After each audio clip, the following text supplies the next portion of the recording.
South Carolina has more than 30 inmates on death row and no way to legally carry out their executions. But a bill that could restart lethal injections in South Carolina is likely headed to the governor soon. State House reporter Mary Green has those details for us.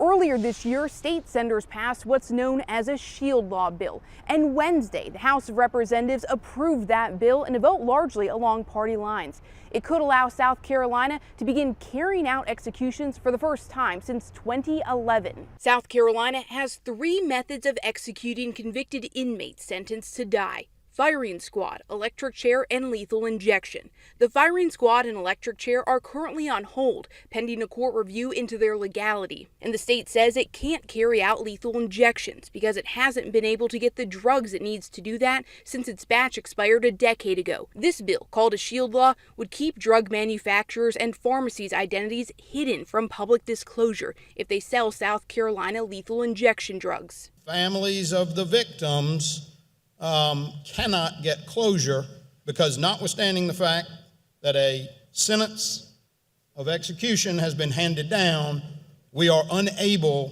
to carry that out. The director of the state's prison system has said this bill wouldn't guarantee South Carolina would be able to obtain the drugs, but without it, discussions are impossible. Opponents argue enacting this would cloud government transparency, even keeping lawmakers themselves from knowing who the state is working with and how much money is going toward it. We're doing more than just allowing the acquisition of drugs to administer this penalty.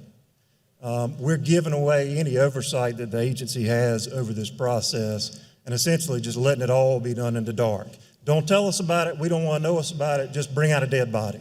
Both the bill and the amendment do require the state's 2 financial offices to work with the Department of Corrections so that the records are kept in a de-identified condition. House members amended the bill Wednesday to impose criminal penalties of up to 3 years in prison for people who violate this law. And they added an explicit ban on members of the legislature, their immediate family, or businesses with which they're associated from providing the drugs or medical supplies needed to carry out executions. I want to make sure that none of us can profit from this SHIELD law that we're about to pass. The House and Senate versions of this bill are slightly different, so the 2 chambers will have to work out a compromise to send to the governor.